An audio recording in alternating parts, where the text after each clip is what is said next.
Okay, so now we are recording. Good evening, everyone. Welcome to the second lecture of CS 6240, Structural Graph Theory. And right, so are there any questions or concerns from everything we discussed last time? We are still going over the preliminaries, so some of your questions or concerns might get addressed soon. But if there is something that is really bothering you, please feel free to ask right now.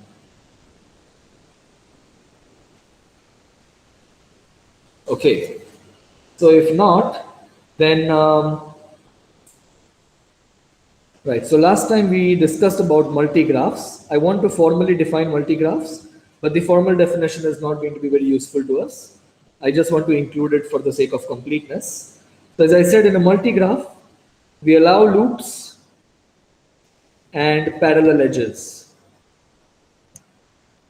Right? To remind you, loop is something that looks like this, and parallel edge is something that looks like this.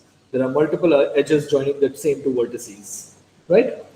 Another class of graphs that will be useful sometimes, depending on the topic we are studying, are called loopless graphs. And the name suggests that loops are not allowed, but parallel edges are allowed.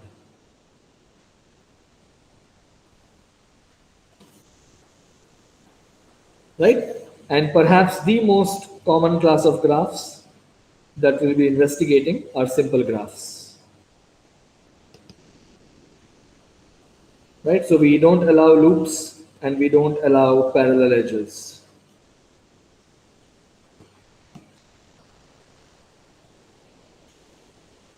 Okay?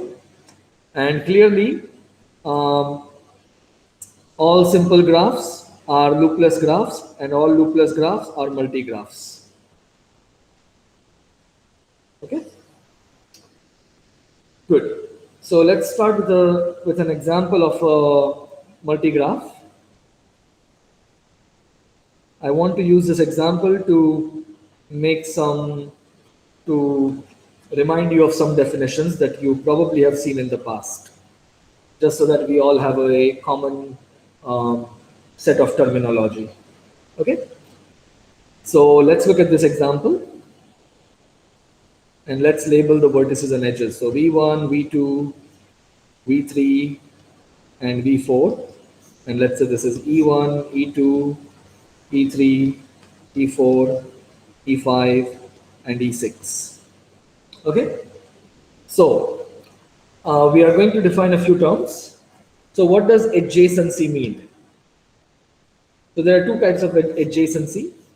Two vertices can be adjacent. For example, here V1 and V2 are adjacent. There is an edge joining them.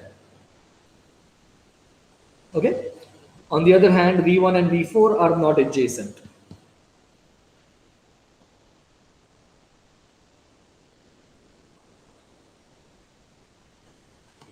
Okay. You can also use adjacency for edges. Two edges are adjacent if they share a common vertex. So E2 and E4 are adjacent.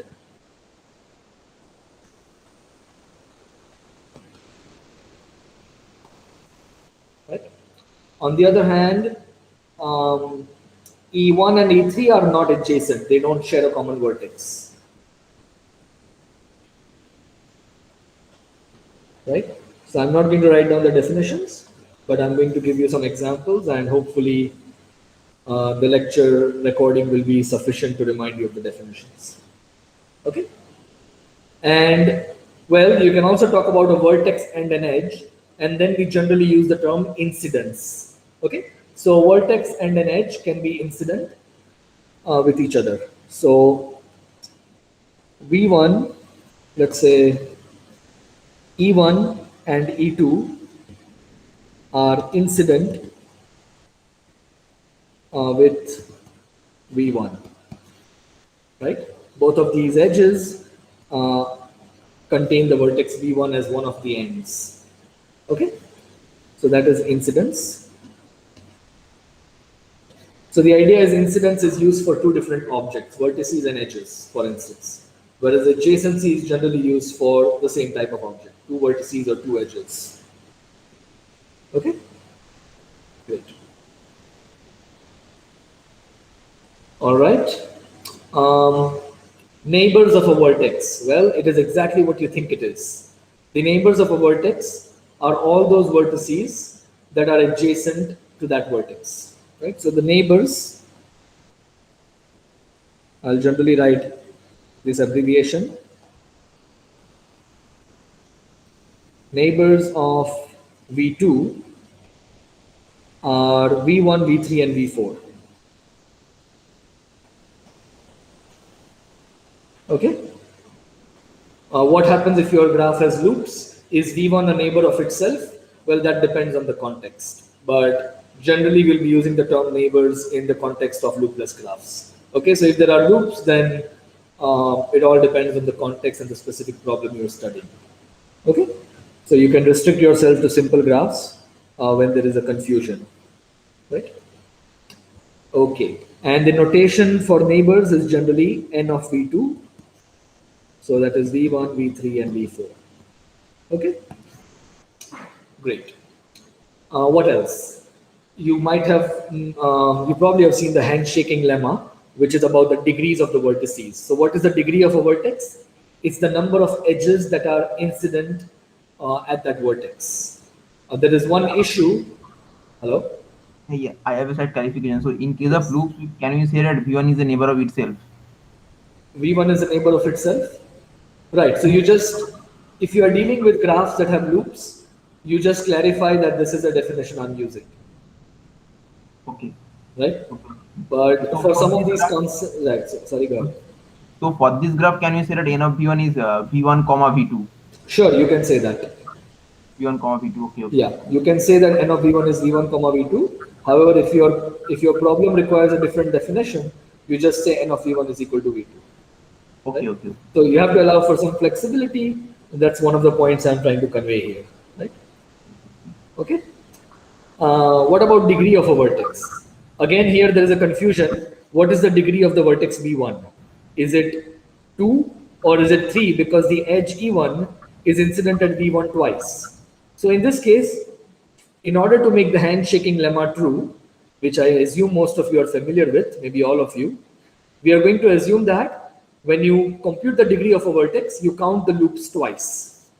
Okay, so degree of a vertex is basically the number of edges incident with the vertex, and if there are loops, then we count loops twice. Okay, and if you use this definition, then it's easy to see that the handshaking lemma, which basically says that the sum of the degrees of all the vertices is equal to 2 times the number of edges. This lemma will be true if you assume this definition. Okay, so in this example, degree, actually the standard notation is our d. Degree of a vertex v1 in this example is equal to 3. The degree of, well, I guess this is a graph where all the vertices of degree 3, fine, not a problem. Degree of, yeah, v3 or v2, whatever, is also equal to 3 in this example. Okay, all Sir, right. I have a question. So Yeah, go ahead. can a vertex have multiple loops? Sorry, So can I suppose V1 vertex? can have two loops.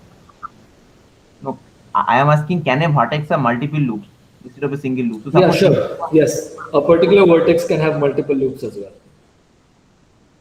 so if Right, V1 has two loops incident with it along with the edge V1, V2, then degree of V1 will be 5. right. Okay. Yeah. Okay. Cool. Good. All right. What else do we need? We need a few more terms. I want to define some parameters of a graph. So, well, we are talking about degree. So we can take the minimum degree over all the vertices. Let's make a more interesting example. Okay. So the minimum degree is the minimum degree among all vertices. So this is generally called small delta of G. And in this example, it is equal to 2. Okay. And the maximum degree is generally referred as big delta of G, and that in this example is 3. Okay? Of course, there are more fundamental parameters, the number of vertices of a graph. This is generally called the order of a graph. We will often use n of G, and when G is clear, we might just use n for the order of a graph. Okay? So this graph here, G, has order 3. Okay? And size of a graph is the number of edges of that graph. We'll generally use little n as is done in the standard texts. And for this graph, the number of edges is 1, 2, 3, and 4. Okay? Good. All right. So I guess we have defined a bunch of things that are standard terminology in graph theory. So now, okay. Now I just want to go toward the formal definition of a multigraph, which, as I said, we will hardly ever be using, but I think it's good to have it. So let's consider this example again.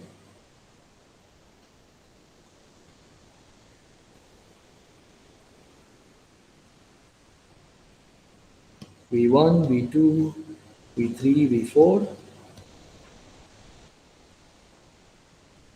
And we've got E1, E2, E3, E4, E5, and E6. Okay? So previously when we defined simple graphs, we said it's a pair, a vertex set, and an edge set. Right?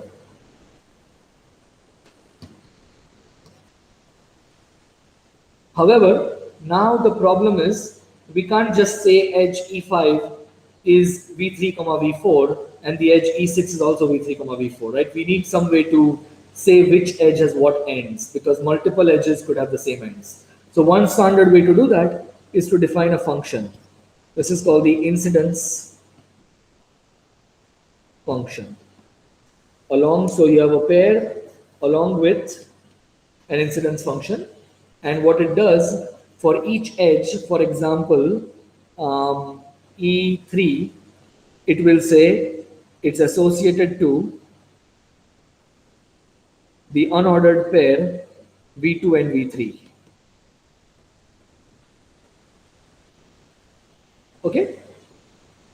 So the incidence function goes from the set of edges to all the unordered pairs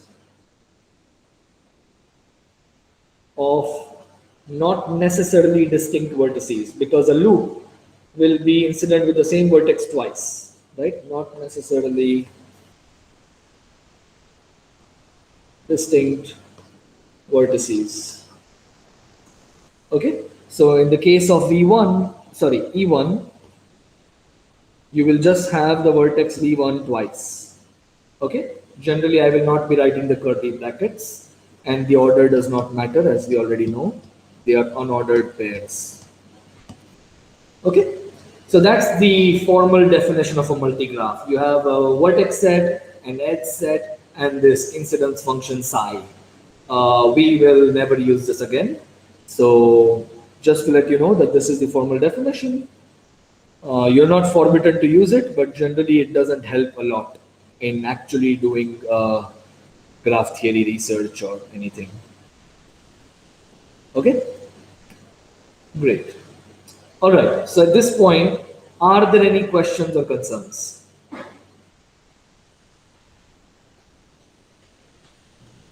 So, sir, we can say that for simple graphs, this set capital E is simply a set, but for multi-graph, it becomes a multi-set.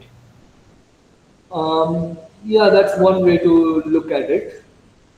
Except that typically we want to have labels to the edges because we might want to distinguish between two edges. So that is the reason this definition turns out to be a bit more convenient. Right?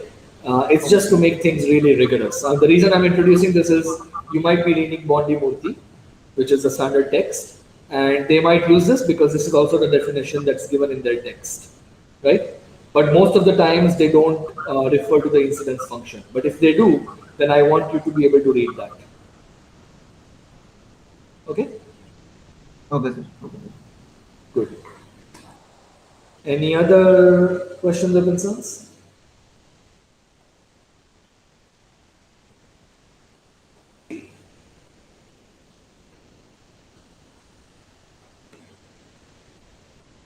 I think there is one notation I forgot to introduce when we are talking about neighbors.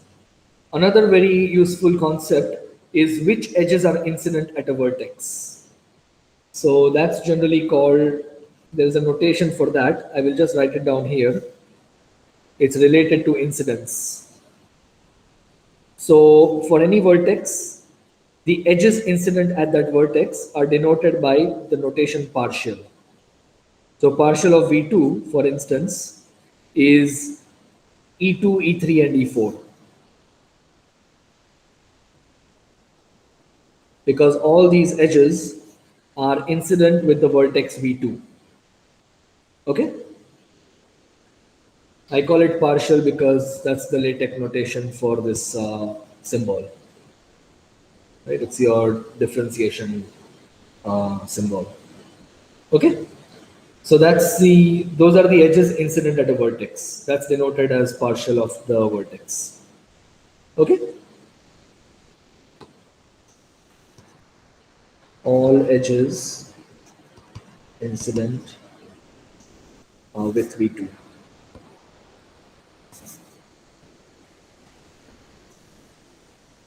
Okay? All right. So now, right. So let's talk about graph isomorphism before we move on to graph classes. So you might recall from the last lecture, let me go back to that drawing to remind you. You might recall my stressing on the fact that these two graphs, G4 and G4 drawn differently, are the same graphs. Right? They are just different drawings of the same graph.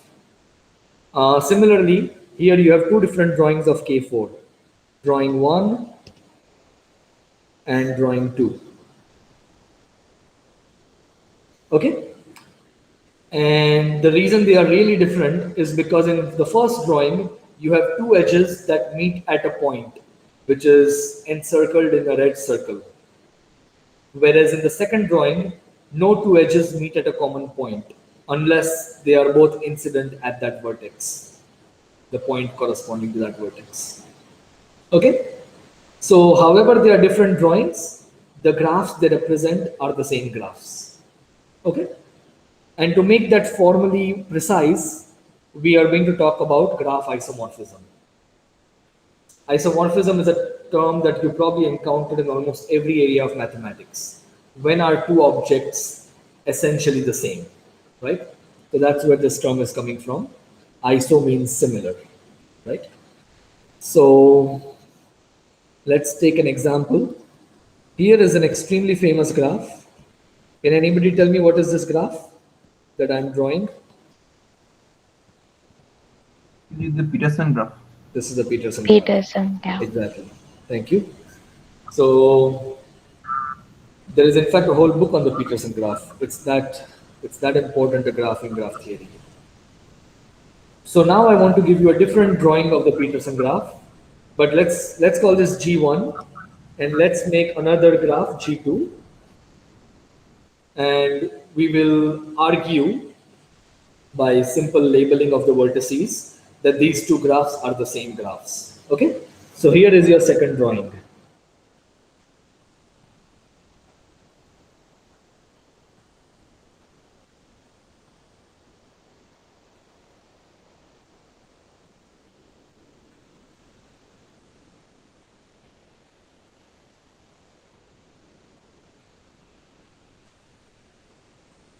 Okay? I want you all to try this. So let me label the vertices of the first drawing 0, 1, 2, 3, 4 and 5, 6, 7, 8, 9. Can you all try and label the vertices of G2 so that it becomes clear that these two graphs are the same graphs. If you don't know what the question means, that's okay. We will get to the answer very soon, so you will find out what I am really trying to say.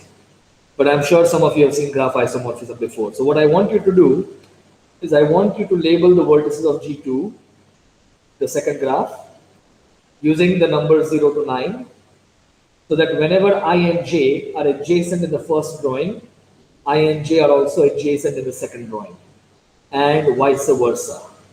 Whenever they are adjacent in the second drawing, I want them to be adjacent in the first drawing. Okay? So once someone has this labeling done, you can let me know.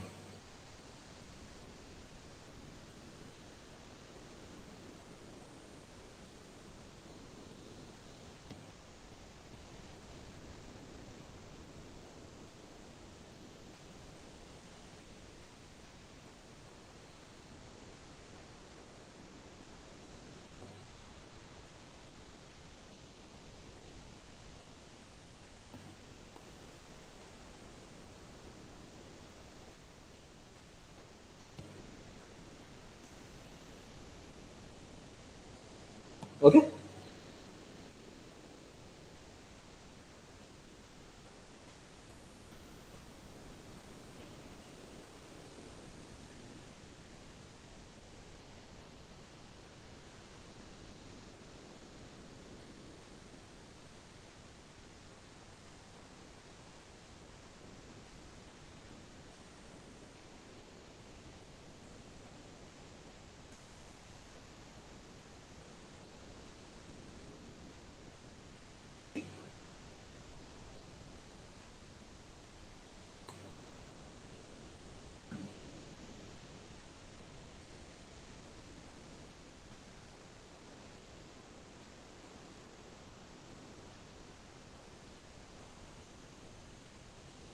Anyone figured it out? I hope the drawing is clear I enough. think I have Yeah. it. Okay, go ahead, Kapil. Okay, so yeah, Yeah. the rightmost vertex is 0. The rightmost is 0. Okay. Its neighbors are 4, 5, 1. 4, 5, 1 from top to bottom. Yeah.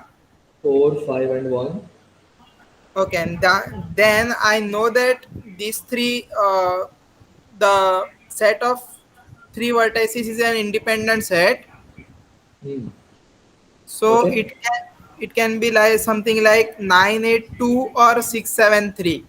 Okay, tell me one of them. So which one do you want me to write down? Yeah, so the one adjacent to 4 is 9. So let us put 9 in the, yeah, On the there only, left. Okay, 9. 9.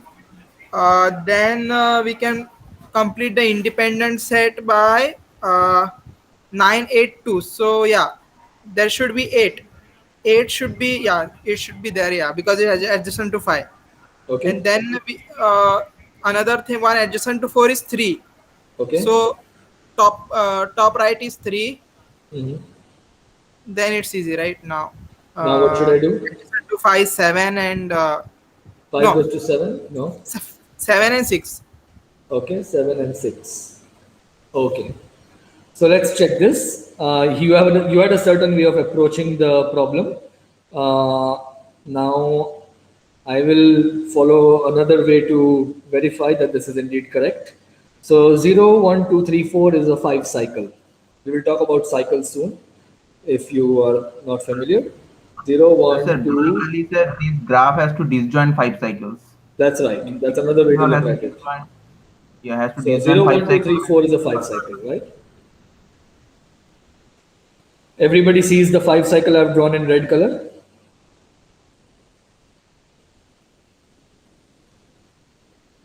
Five, 7, 9, 6, 8 is another 5 cycle.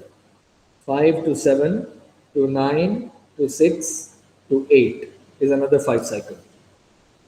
And now you have to check that 0 is adjacent to 5. Yes. 1 is adjacent to 6. Yes. 2 to 7. Indeed. 3 to 8. Yes. 4 to 9. Yes. Okay. Great. Right. So What Kapil has done, he has labeled the vertices of G2 so that whenever ing are adjacent in G1, they are adjacent in G2 and vice versa. Right? So what this means is if you can find such a labeling, then the two graphs are isomorphic. Right? So Sir, I think there is yet another way to visualize the Peterson graph. So if we take K5 and if we take the line graph of K5 and if we take the complement of the line graph of K5, it will give us right. Peterson graph. That is true. Yes. Well, the Peterson graph, as I told you, has a whole book written on it. There are lots of ways which are very beautiful and help in visualizing the Peterson graph. So yeah, what you said, it's a line graph of K5. That is another very interesting way to do it. If such a labeling exists, then G1 and G2 are isomorphic. Okay? So we have defined what isomorphic graphs mean. And when two graphs are not isomorphic, they are non-isomorphic, of course. Okay? Great. So, good. So hopefully, I want to take another example now. And I want you all to argue, maybe someone else, to argue why these graphs, are they isomorphic or are they not isomorphic? Maybe I've already given out the main answer, but that's okay. I want you to look at these two graphs.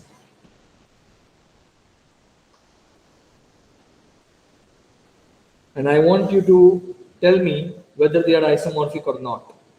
Okay, I want a new person to answer this time.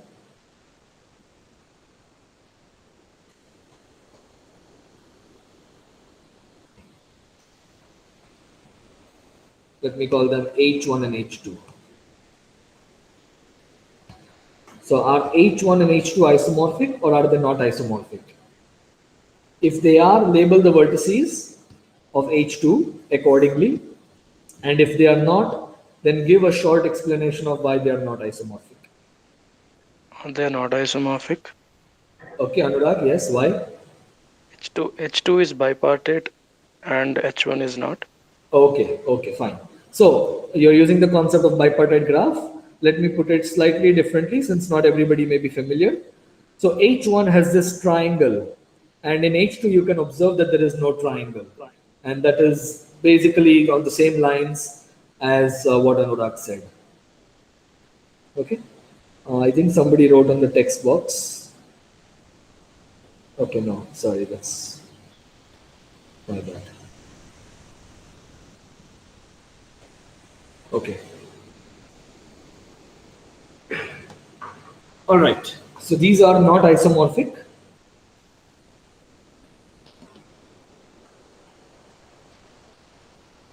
Since H1 has a triangle as a subgraph.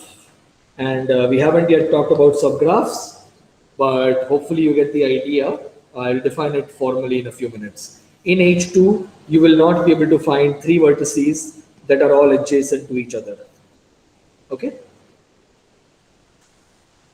But H2 does not. Okay? Great. Are there any questions or concerns regarding isomorphic and non-isomorphic graphs?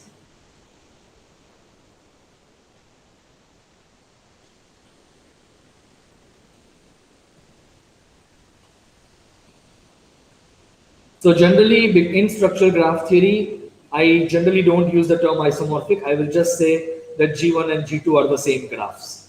To make it technically correct, I should use the word isomorphism. But generally in structural graph theory, we just don't care about two graphs that are isomorphic. We don't Sir, distinguish. is graph isomorphism problem NP hard or NP complete? That's a good question. Let me answer that at the end of this lecture, and otherwise we'll take it up on Piazza. Right? I don't want to go into terms that may not be familiar to some other students. Right? But that is definitely a very good question, and I will get to you at the end of the lecture, or we will discuss it on Piazza. Okay?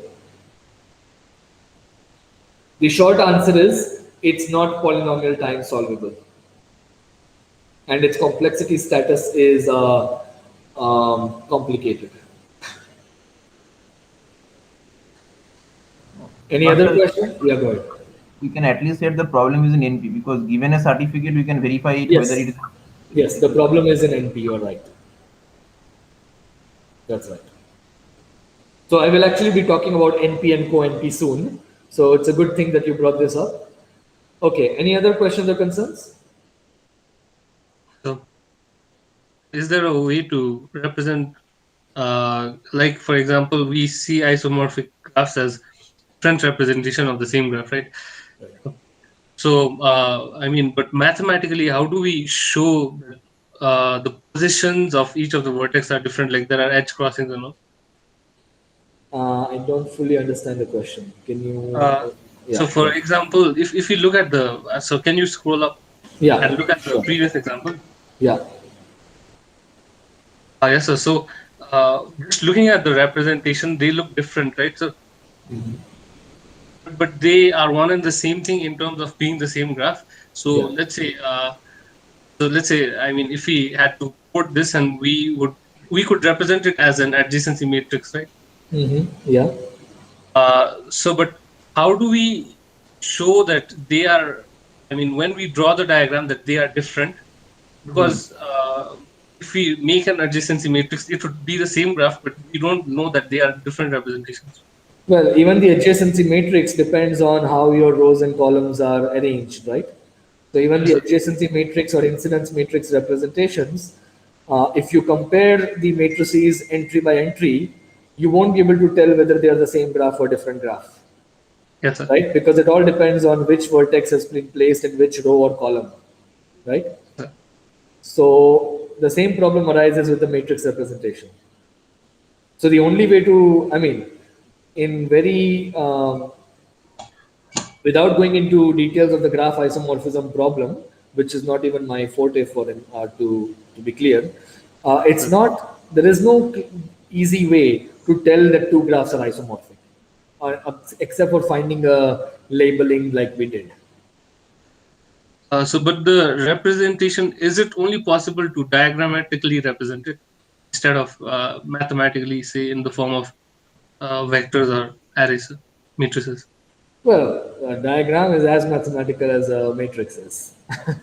Yes, but let's say we need to, I mean, computation. Yeah, so you can represent it with matrices, but again, the same thing you will have to do. If you have two matrices M1 and M2 representing G1 and G2, you will basically have to, let's say you are looking at adjacency matrix, which means rows and columns are indexed by vertices. What you will have to do is you will have to find a bijection between the row sets or between the column sets, which is exactly what you're doing here. You're finding a bijection between the vertex sets.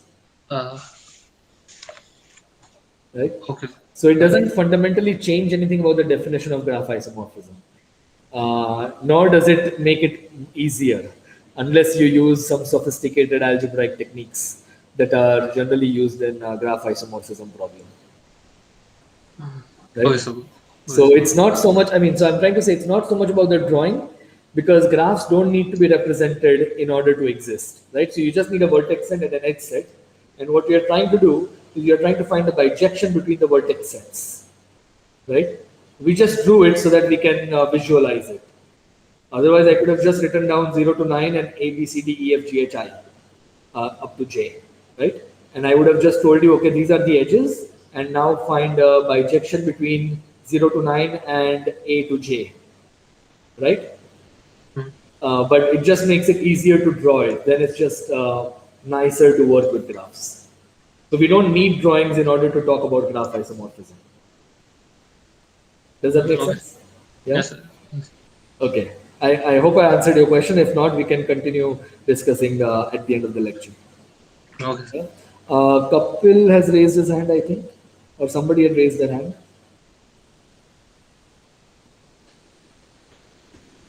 No one?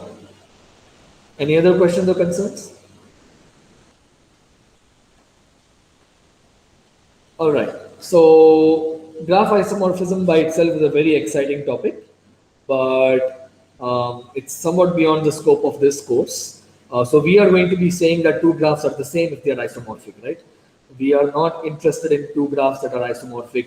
Like, we don't care. We are not going to treat these two graphs G1 and G2 differently because they are isomorphic. They are basically the same graph to us, right? I have a question. Yes, go ahead. So, is there any upper bound on the number of non-isomorphic pairwise non-isomorphic pair of graphs on in vertices?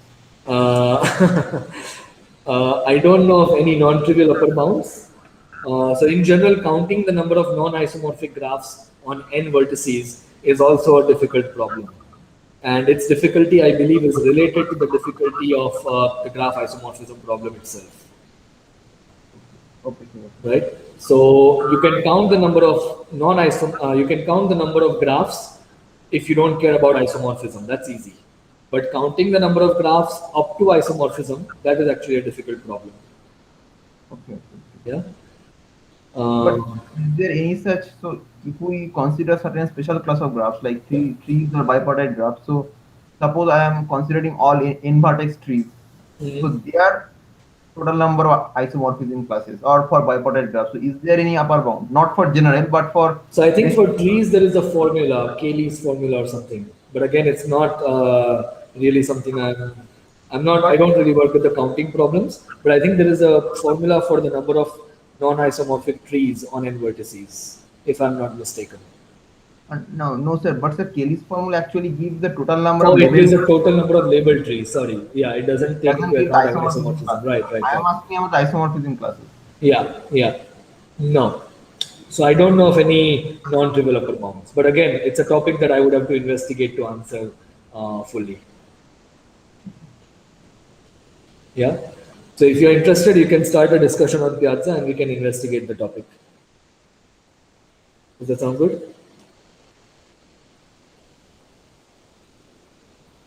Okay. Any other questions or concerns? Okay. So let's talk about some important families of graphs, right? Before I do that, let me briefly talk about connected versus disconnected graphs. So I assume most of you are probably familiar with this. I just want to mention it. Okay, so a graph is connected. So just take an example. Here, this is not a connected graph because you cannot reach from the vertex U to the vertex V by a path or by a walk if you like. But I assume everybody is familiar with paths. Okay, so you can't reach from U to V using a path in this graph, right? So that's a disconnected graph. And most of the graphs we have drawn until now are all connected graphs, right? So for a disconnected graph, you can talk about the number of components. So the number of components is generally going to be C of G. Number of connected, but I won't generally say connected. I will just say components of the graph G. So in this example, you have got two components. Okay. And just remember, the drawing can be misleading. So is this a connected graph or a disconnected graph?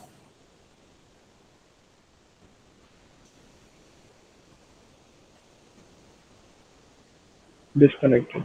Disconnected graph. Exactly. Right. So this is nothing but two triangles. I have just drawn them in a way that it looks connected, but this is disconnected. Okay, great. So generally speaking, we will be talking about connected graphs, and the reason for that is for almost any interesting problem in graph theory under the sun, you don't need to worry about disconnected graphs. If you can answer the question for connected graphs, you can generally generalize your solution and the proof to all graphs in the world. Okay, so in most topics in graph theory, there is no reason to consider disconnected graphs. Okay, generally we will restrict ourselves to connected graphs. Okay, great. All right, so now let's talk about some important families of simple graphs.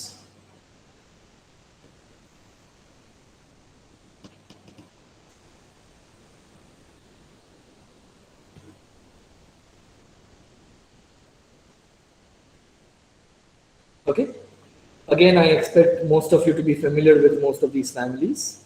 So I first want to talk about complete graphs. Okay, so now for the rest of this discussion, we are only looking at simple graphs. So let's not worry about loops and multiple or parallel edges. So what's a complete graph? Well, it's a graph where any two vertices are adjacent, right? So if you have three vertices, then you get this graph. On four vertices, you get this guy, right? So this is K1, K2, K3, K4, and that's how the notation is. Okay, so Kn. Okay, so these graphs play an important role in graph theory. You would expect them to play an important role. And there is a notion of complement of a graph. So what does complement mean? It means that whenever two vertices are adjacent, you make them non-adjacent, and vice versa. Okay, so P of G bar is basically all Ij such that Inj is not an edge of the graph G.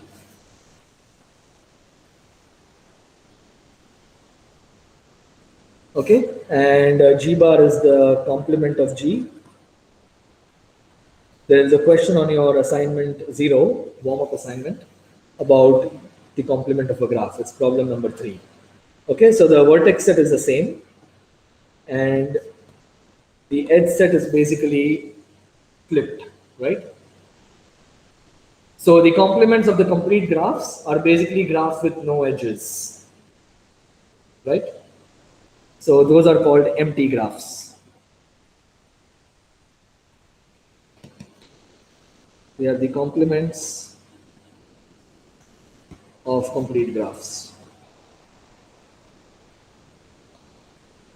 Okay, so you just have a bunch of vertices with no edges. So that ends our discussion on complete and empty graphs.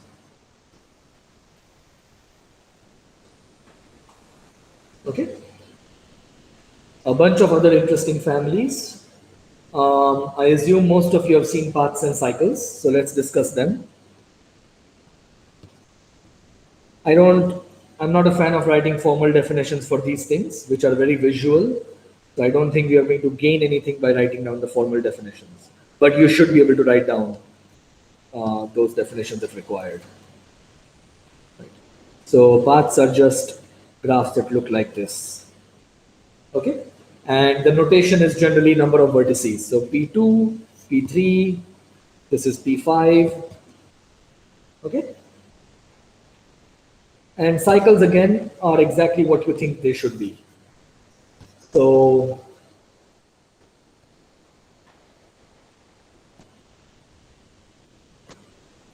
okay, C3, which is the same as K3, C4, C5.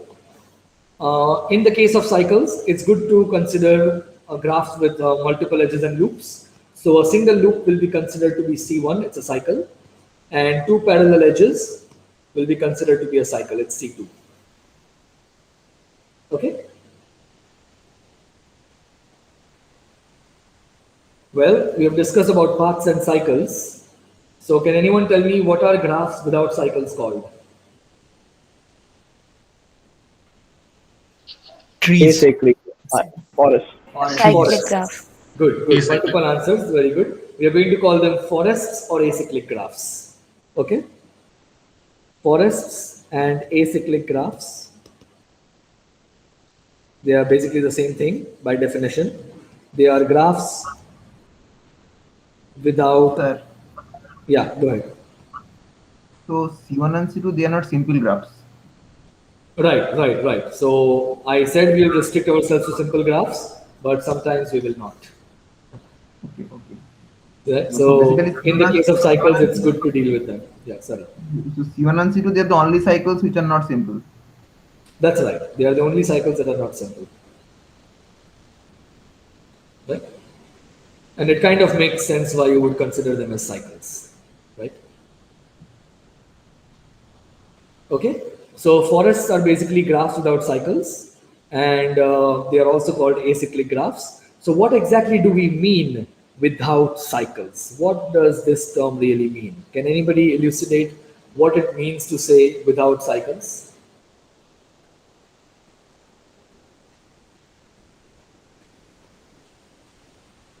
No cycle is a subset of that particular graph. Subset. Are you sure you want to use the term subset, or you want to change that term? You're on the right track. I just want to use a more precise term here. So a graph that does not have Subgraph. Subgraph. Exactly. So let's talk about subgraphs. Okay? He has no subgraph isomorphic to a cycle. Right. So to make it very precise, you would use the term isomorphic. That's right. Okay, so what is a subgraph? A graph H is a subgraph of a graph G if H may be obtained from G by deleting some vertices and or edges. Okay, so let's take a quick example.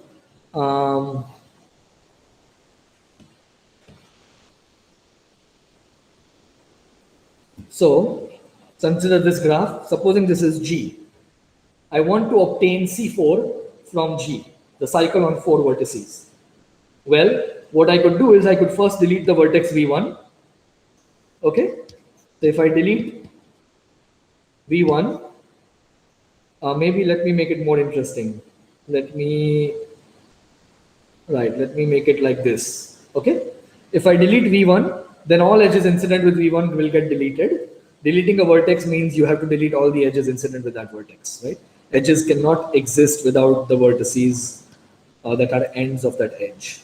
So if you delete V1, you will get this graph. Okay, and now if you delete the edge E1,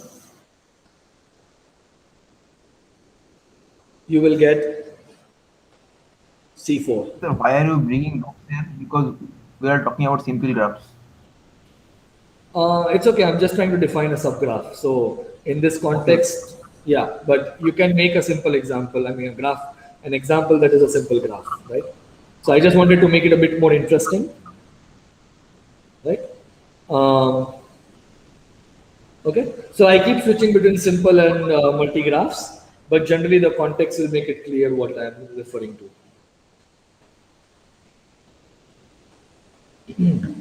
Okay.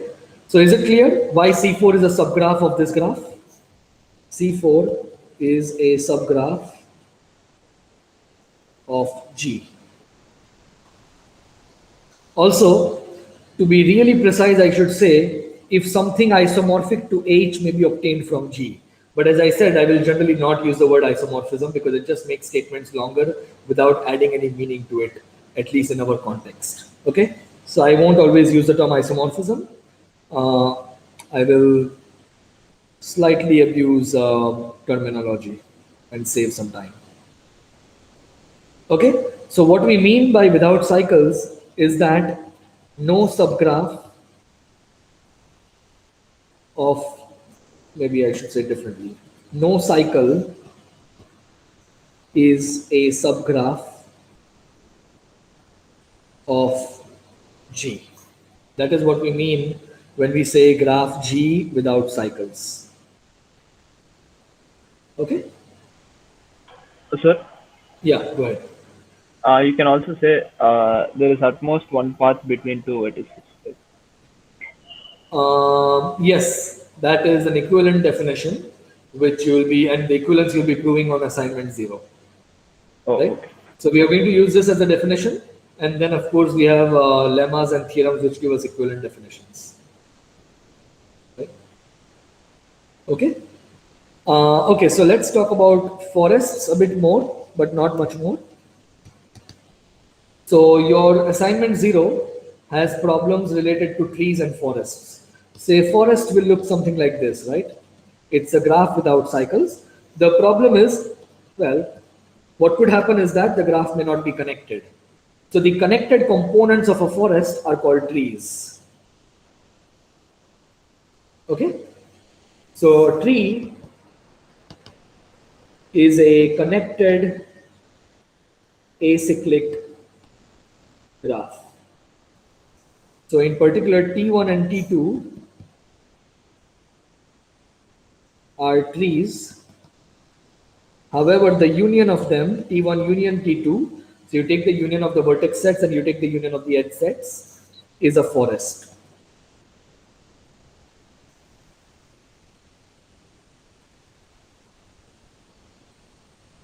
Okay? Good. What else do I want to talk about? All right. We are already at 1750. So let me define one last thing, and that will be the end. Regular graphs.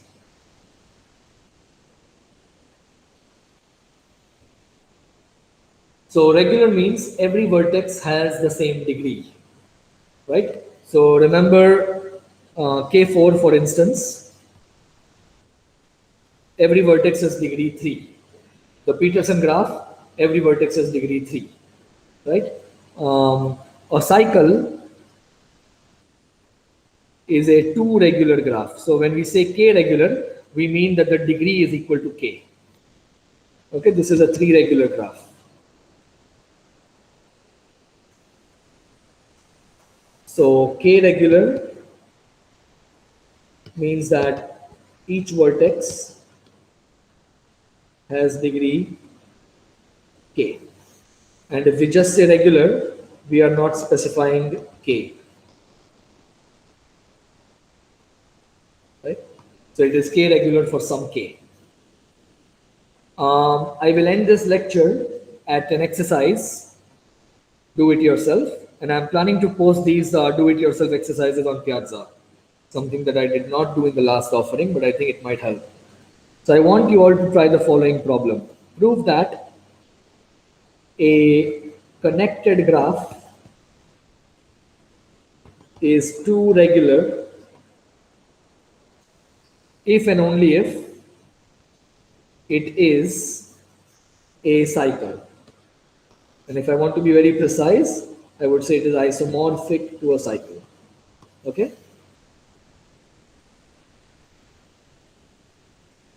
So that's an exercise you can try. Some of you probably have already done this before, but if so far everything is seeming like very repetitive of your previous courses on graph theory, don't worry. We are going to move on to our first theorem in the next lecture. And I'm going to have some discussion with all of you regarding algorithms and complexity and connect it with graph theory. But that is not part of the syllabus. This is a graph theory course. I just want to make the connection for those who are from a CS background or those who have interest in theoretical computer science. Okay, so next lecture, we're going to prove, discuss, and possibly prove our first theorem in this course. Okay, and we will also have a discussion about NP, ONP, and P complexity classes, and a small discussion about algorithms. But for the rest of the course, we generally will not be stressing too much on algorithms and complexity classes. We will stick to the graph theory. Okay? All right, so that's the end of today's lecture. Are there any questions or concerns?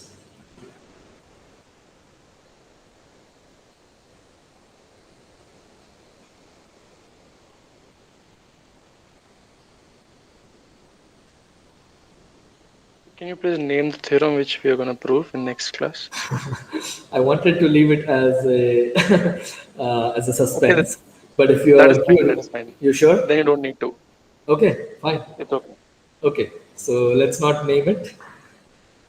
But if you really want to read ahead, you can send me a message and ask me about it. But I would suggest that just leave something for suspense. Sure, sir. Thanks. Okay. So please try this exercise. And yeah, the next lecture is what, tomorrow morning, right? It's not very far. Okay, so maybe I'm going to stop the recording and I will stay here for another 10 minutes for any questions or concerns that anyone may have.